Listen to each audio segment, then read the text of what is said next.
Hey y'all, so if you are here, I'm guessing you're trying to figure out how to use this meal planning spreadsheet that I made. I will try to make this quick. It's really not that complicated.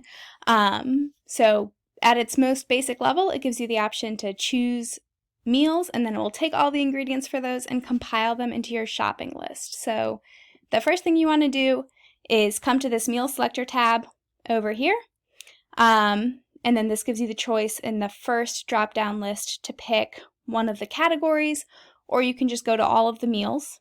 And then you come over here to the next column and pick whatever you want to cook for this week. I have this set up to go through about 30 days, I think. But you can extend these columns as far as you would like. And then over here in column A, these data values are pretty much irrelevant, so I kind of pre-filled them in with the days of the week, but you can make those whatever you want. So you could do breakfast, lunch, dinner, dates, however you want to fill that in. Anyway, so let's say these are the 3 meals that I want. The thing that people have been asking me about primarily is how to actually make that show up in the shopping list. This is super simple. You come over to the shopping list tab, click data, click refresh all, and then boom, there is your shopping list. Really, really simple. That's basically it. So if that is the only thing you needed to know, you can stop here.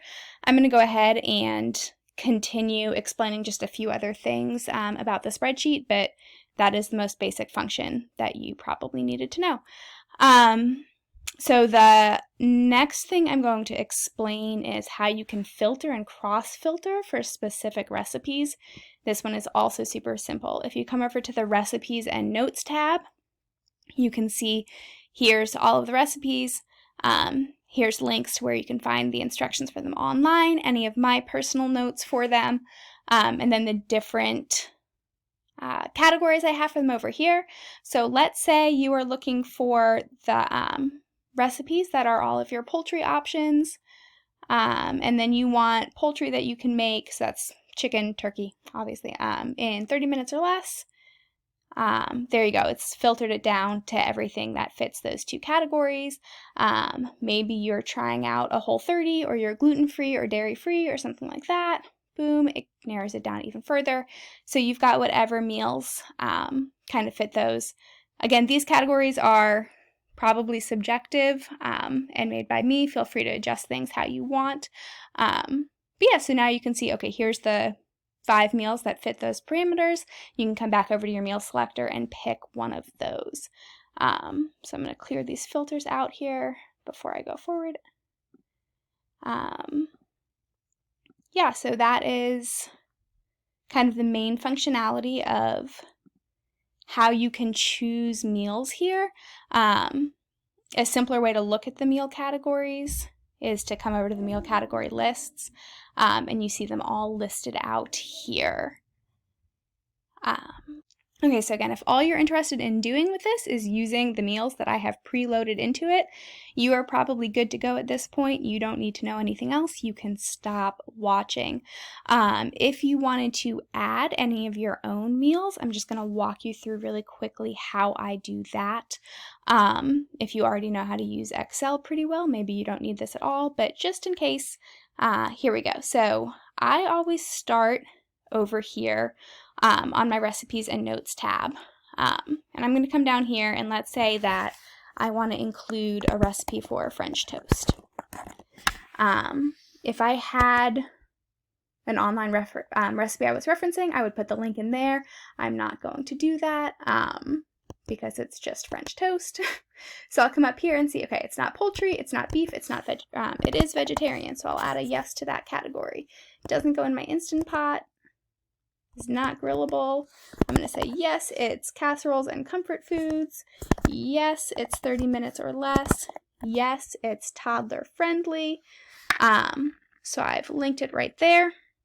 Now I'm going to come over to my ingredients list and scroll all the way to the bottom down here. I'm going to type French toast. An important thing to note is that the way you type the name of the meal over here in the ingredients tab needs to be exactly how you type it over here in the meal selector or the meal category list sheet. Anyway, so we need a loaf of French bread. So here you're just going to add whatever your ingredients are. Again, these categories are kind of how I sort my grocery lists. You can add new categories to this column at any point, and the pivot table should automatically pick up on that. It won't cause any problems. So I need some eggs. Let's say I need 6 eggs. I'm going to make a lot of French toast. I need some milk. I'm going to add some sugar to my recipe, and I'm going to add some cinnamon. And then I just want to make sure I've got the name of the recipe dragged down for every ingredient. This color formatting doesn't actually matter. I just like to look at it better that way. Anyway, so there you go. You've got your new recipe added there in the ingredients sheet and the recipes and notes sheet. And then the last thing you have to do with it is come over here to your meal category lists. And you add it to every category table that it fits in. So you do not have to do any formatting here if you're just adding a meal to an existing category. Again, just make sure you spell it exactly the same as you did on the ingredients sheet. So I said French toast goes in all meals. It's vegetarian. It is a comfort food. 30 minutes or less. And my toddler will eat it. The toddler-friendly category is probably the most subjective because I'm confident that the things my 2-year-old will eat are not the same as the things your 2-year-old will eat. That's okay. So now I come back over here. I'm going to refresh my data again just to make sure it picked up on that. And then you see if I go to my vegetarian list and I come down to the bottom of it, there's my new French toast. I've added a new meal, so if I come back over here to my shopping list and I refresh my data, you can see it just added the new ingredients to my shopping list. There you go. So again, if you are comfortable with meal categories I already have and all you wanted to know is how to add new meals, I think that should cover it. And then the last thing I'm going to explain is how to create new meal categories or move those around if you want to customize this more for yourself. Okay, so the last thing I'm going to explain is how to create new meal categories so that you can choose them over here in your meal selector. So if you want to create a new category, the first thing I would do is go over here to your recipes and notes list and just create over here in the next column your new category. So I just put in French toast. So I'll make breakfast my newest category. I want to make sure that I can filter by this. So I've got, oops, I just unfiltered everything. So I'm going to attach my filter there, and I'm going to come down and French toast fits in my breakfast category. So I've just added that there. I don't think I actually put that in the right one. Yeah, no, we're good. I've got some other meals that fit in my breakfast category that I can go back and add later if I decide to keep this one. Anyway, so once I've added it there, I'm going to come back over here to my meal category lists. And the first place you want to add it over here is in column A, this meal types table. It's really, really important that you remember anything you add in this table has to be one word. So that's why you see like all meals, Instant Pot, slow cooker, etc. They're all just kind of combined into one word. If you put a space or a symbol or a numerical value in there, it will not work. So make sure that's one word, and then I've added breakfast there. I'm going to come over here and I'm going to make this. Excel thinks it's being smart. It's going to try to automatically continue that for my previous table and just undo that. So I've made that my breakfast category. I'm going to click in cell N2 right underneath.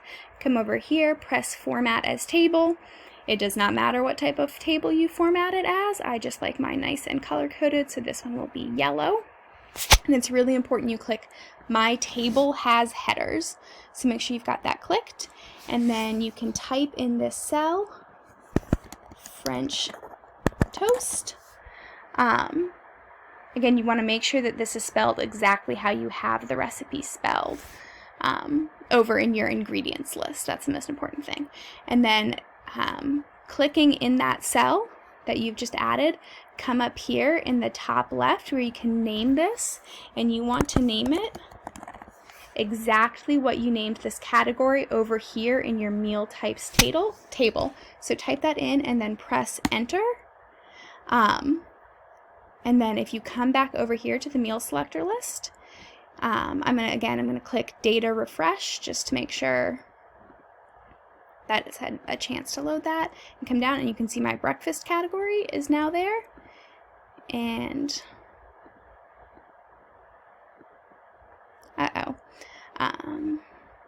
okay, and then you can see French toast is an option there. Come back over to my shopping list and refresh it again, and there you go. I think that is everything that you need to know. Feel free to send me a message if I didn't answer something or it's not working or I didn't explain it clearly. And again, also feel free to let me know if there's a way I could be doing some of this better. I would definitely appreciate that feedback. All right, good luck, y'all. Happy meal planning.